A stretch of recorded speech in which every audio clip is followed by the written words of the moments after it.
દીકરાને છોડી દો. એ હજી નાદાન છે, એને કાંઈ ખબર પડતી નથી.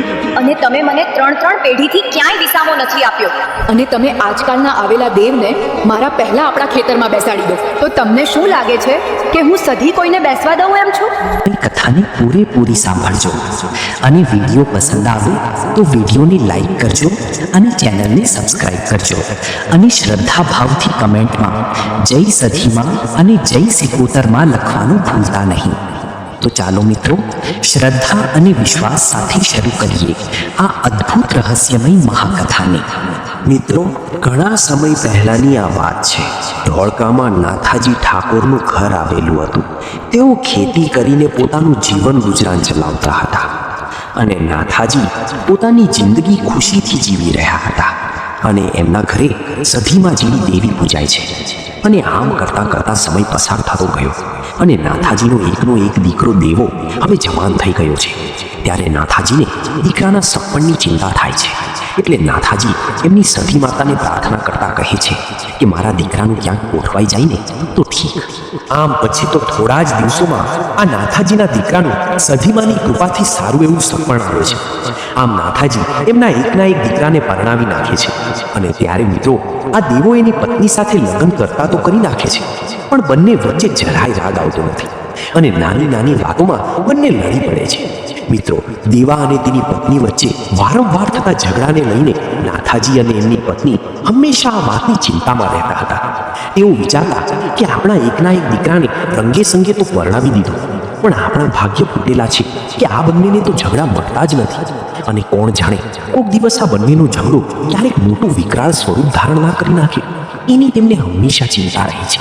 આમ મિત્રો, સમય જતાં ઘટના એવી બને છે કે એક દિવસ દેવો અને તેની પત્ની ખેતરમાં કામ કરતા હોય છે અને બંને વચ્ચે કોઈ વાતમાં ઝઘડો થઈ જાય છે. આ વખતે ઝઘડો એટલો વધી ગયો કે દેવાએ ગુસ્સામાં આવીને પોતાની પત્નીને થાપ મારી દીધી. ત્યારે આ ગુસ્સામાં ભરાયેલી દેવાની પત્ની ભાગી અને ભાગતા ભાગતા કંઈ હાથમાં તો ન આવ્યું, પણ તે કૂવે પાસે આવી. અને એ સમયે તેનો ગુસ્સો એટલો વધારે હતો કે તેણે કાંઈ પણ વિચાર્યા વગર સીધી આ કૂવામાં કૂદી પડે છે. અને આ બાજુ દેવાને કાંઈ ખબર જ નથી કે એની પત્ની કૂવામાં પડી છે. પણ જ્યારે આ દેવાના બાપુ બપોરનું ભાથું લઈને ખેતરે આવે છે, આમ તેઓ દેવાને એકલો જોઈને પૂછે છે, બેટા, વહુ ક્યાં છે? ત્યારે દેવો કહે છે, એ તો મારાથી ઝઘડો કરીને ઘર તરફ નીકળી ગઈ છે. એ વાતને તો 2-3 કલાક વીતી ગયા છે.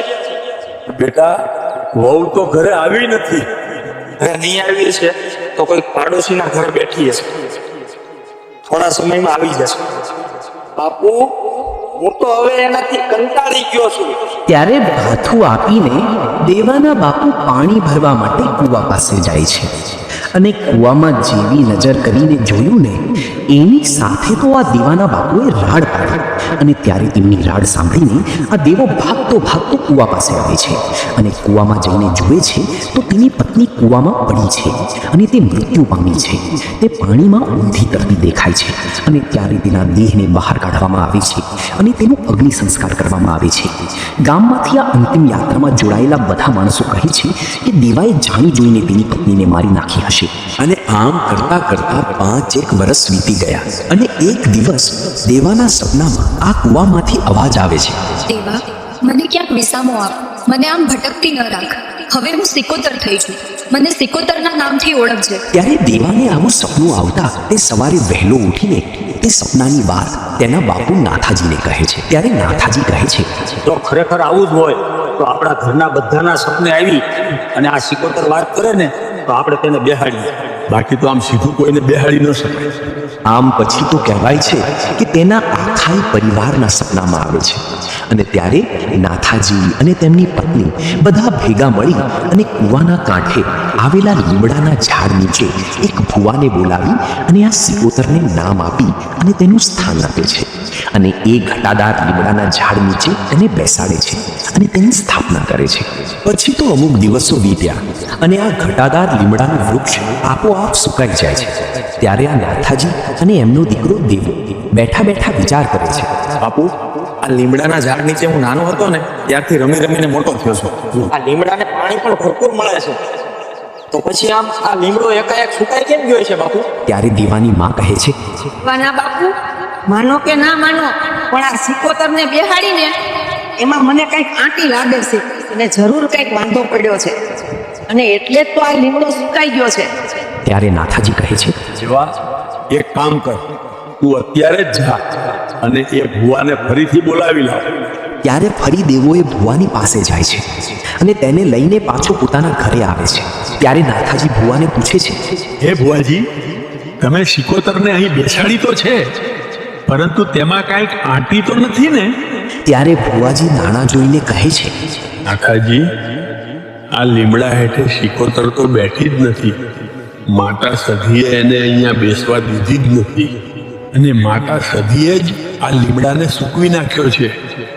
માતા સધી અને શિકોતર વચ્ચે ઝઘડો ચાલી રહ્યો છે, અને શું ઝઘડો ચાલે છે એ તો હું નથી જાણતો, પણ હા, તમે માતા સધીને પૂછજો તો એ તમને સાચો રસ્તો બતાવશે. આનાથી વધારે મારાથી તમને કાંઈ કહી શકાય એમ નથી, કેમ કે તમારી સધી મને રજા આપતી નથી. આટલું કહીને આ ભુવો તો ત્યાંથી રજા લે છે. ભુવાજીની આ વાત સાંભળી નાથાજી આશ્ચર્યમાં પડી જાય છે. તેઓ વિચારે છે કે માતા સધી અને માતા સિકોતર વચ્ચે આ તો વળી કેવી લડાઈ હશે. નાથાજી અને તેમનો દેવો આ વાત જાણવાની ઘણી બધી કોશિશો કરે છે, પણ એમને કાંઈ જાણવા મળતું નથી. આમને આમ સમય પસાર થતો જાય છે. પછી ધીમે ધીમે દેવાની તબિયત બગડવા લાગી. તેને અમુક સમયે લોહીની ઉલટીઓ થવા લાગે છે. આ જોઈને નાથાજીની પત્ની ગભરાઈ જાય છે અને કહે છે કે, હે દેવાના બાપુ, આપણા ઘરે માતા સધી અને સિકોતરની વચ્ચે ભારે કંઈક આંટી પડી ગઈ છે. તમે ક્યાંકથી કોઈ સારો એવો બાણધારી ભૂવો બોલાવી લાવો, નહીંતર જેમ આપણે પોતાની વહુને ખોઈ દીધી ને તેમ આપણા આ એકના એક દીકરાને પણ ખોઈ બેસું. ત્યારે નાથાજી કહે છે કે હા, તારી વાત સાચી છે. અને પછી નાથાજી ઘણા બધા ભુવાઓની પાસે જાય છે, પણ કોઈ પણ માતા સધીની આંટી ઉકેલી શકતું નથી. તેથી કંટાળીને નાથાજી એકવાર માતા સધીની 3 અગરબત્તી કરીને પછી ઘરમાં જ માતા સધીને યાદ કરીને ધ્રુસકે રડવા લાગે છે. ત્યારે આ નાથાજીના પડતા આંસુને જોઈને માતા સધીને દયા આવે છે. તેથી માતા સધી વિચાર કરે છે, લાય, આ નાથાજીને એકવાર અવસર તો આપો, કદાચ તેઓ માની જાય તો ઠીક, નહીતર હું સધી છું, ઘડી કોઈને અવસર આપતી નથી. આમ રડી રહેલા નાથાજી માતા સધી અને સિકોતરને કહે છે, હે માળી, તમે બંને દેવીઓને જો જીવત જોઈતો હોય ને તો મારો લઈ લો, મારા દીકરાને છોડી દો. એ હજી નાદાન છે, એને કાંઈ ખબર પડતી નથી. આમ નાથાજી ખૂબ દુઃખ સાથે માતાજીને પ્રાર્થના કરે છે. પછી તો એ દિવસ પૂરો થાય છે અને રાત પડે છે. ત્યારે અડધી રાત્રે નાથાજીના સપનામાં માતા સધી આવે છે અને કહે છે, હે નાથાજી, આજે તમારા આંસુડા પડતા જોઈ મને સધીને રહેવાયું નહીં, એટલે જ તો આજે તમારા આંસુડા લૂછવા હું માતા સધી આવી છું. ત્યારે નાથાજી કહે છે, હે માળી, હવે તો મારી જિંદગીના દિવસો પૂરા થવા આવ્યા છે. મારા દીકરાની આવી હાલત જોઈને મારા અંતરાત્માને ખૂબ જ દુઃખ પહોંચે છે. મારા જેવી દેવી જો મારા ઘરે પૂજાતી હોય તો માળી, મારા ઘરે આવું દુઃખ કેવી રીતે આવે? માળી, આજે મને જવાબ આપ. ત્યારે માતા સધી કહે છે, હે નાથાજી, તમારા દાદા મને લાકડાના કરંડિયામાં લઈને અહીં આવ્યા હતા. ત્યારે તેમના ઘરે ખાવા માટે કાંઈ નહોતું, રહેવા માટે ઘર નહોતું અને ખેતી માટે જમીન પણ નહોતી. એ સમયે તેઓ મારા નામની કોઈ પણ ખૂણામાં એક અગરબત્તી કરતા ને તો પણ હું સ્વીકારી લેતી. પણ ત્યારે મેં તેમને વચન આપ્યું હતું કે અહીંયા ભલે તમે ખાલી હાથ મારો કરંડિયો લઈને આવ્યા, પણ જો અહીંયા હું તમને ખેતર અને કૂવા ના ખોદાવું ને તો મને સધીને ઓળખે કોણ? ને જ્યારે તમને આ બધું મળી જાય પછી તમે તમારા ખેતરના એકાદ ખૂણામાં મારું સ્થાપન કરજો અને મારું મંદિર બનાવજો. હે નાથાજી, આ ખેતર, કૂવો અને ઘર બધું જ મેં આપ્યું છે, પણ એ વાતને આજે 3જી પેઢી વીતી ગઈ તો પણ હું સધી કરંડિયામાં જ છું. અને નથી તો મારું બેસણું કર્યું કે નથી મારું મંદિર બનાવ્યું, એમ છતાં પણ મને સધીને કાંઈ ફરિયાદ ન હતી, કેમ કે સાંજ સવાર મારી અગરબત્તી થતી હતી. પણ હે નાથાજી, આ ખેતર, કૂવા અને તમારા સુખ દુઃખનો ભાગીદાર હું મળી છું, અને તમે મને 3 પેઢીથી ક્યાંય વિસામો નથી આપ્યો, અને તમે આજકાલના આવેલા દેવને મારા પહેલા આપણા ખેતરમાં બેસાડી દો. તો તમને શું લાગે છે કે હું સધી કોઈને બેસવા દઉં એમ છું? અરે ક્યારેય ના બેસવા દઉં. અને એ દિવસે પણ મેં જ સિકોતરને બેસવા દીધી નહોતી. એ લીમડો હતો ને, એ લીમડો મને ખૂબ જ વાલો હતો, ને એ લીમડા નીચે તો મારે બેસવાનું હતું. તેથી જ એ લીમડાને મેં સૂકવી નાખ્યો છે. અને તમે આ બધું જાણતા હતા કે મને સધીને તમારે બેસાડવાની છે, તો પણ તમે મને ક્યારેય બેસાડી નથી. માતા સધીની આ વાત સાંભળતા જ નાથાજી બંને કાન પકડી લે છે અને કહે છે, હા માળી, તમારી વાત એકદમ સાચી છે, અને હું કાલે જ તમારા અમર બેસણા કરીશ. પરંતુ માળી, આ શિકોતર માતાનું શું કરવાનું છે એ પણ મને કહેતી જાજે. ત્યારે માતા સધી કહે છે, હે નાથાજી, કાલે તમે મારી સ્થાપના તે સુકાઈ ગયેલા લીમડાના ઝાડ નીચે કરજો, અને જો હું એ સુકાઈ ગયેલા લીમડાને ફરી હતો એવો લીલોછમ ના કરી નાખું ને, તો એમ માનજો કે એ લીમડા નીચે હું સધી બેઠી છું. ત્યારે આટલું કહીને માતા સધી અંતર ધ્યાન થઈ જાય છે. પછી બીજા દિવસે વહેલી સવારે નાથાજી પોતાના આખા પરિવારને આ સપનાની આખી વાત કરે છે.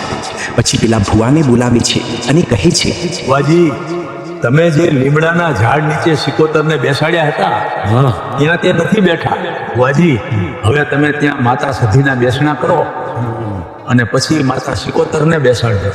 ત્યારે ભુવાજી ત્યાં માતા સધીની સ્થાપના કરે છે અને એ સૂકા લીમડાના ઝાડ નીચે માતા સધી બિરાજમાન થાય છે. અને પછી તેઓ કૂવાના કાંઠે જઈને માતા સિકોતરના પણ બેસણા કરે છે. ત્યારે નાથાજી સિકોતરને કહે છે, હે શિકોતર મારી સધીએ તો એના અમર બેસણા લીધા ને, ત્યારે એને મને વચન આપ્યું હતું કે જો આ સુકાયેલો લીમડો ફરી પાછો લીલો થઈ જાય તો માનજે કે હું સધી અહીંયા બેહી છું. તો હવે તું આ કૂવાના કાંઠે બેસણા કરે છે, તો મારી તું પણ અમને કાંઈક પુરાવો આપજે, એથી મારી અમને વિશ્વાસ આવી જાય કે અમારા ગણ ભાગલે માતા સધી અને માતા સિકોતર જેવી દેવ બેઠી છે. ત્યારે નાથાજીનું આટલું કહેતાની સાથે તો દેવાના શરીરમાં માતા સિકોતર ધૂળવા આવે છે અને હાકુટો કરીને કહે છે, હે મારા નાથા, આજે માતા સધી તો વચન આપીને બેહી ગઈ છે, અને એના લેખમાં કોઈ લેખ ન મારી શકે. એ લીમડો તો લીલો જરૂર થાય છે, અને એમ આજે હું સિકોતર પણ તમને વચન આપતા કહું છું કે આજે હું અહીંયા કૂવાના કાંઠે વિસામો તો લઉં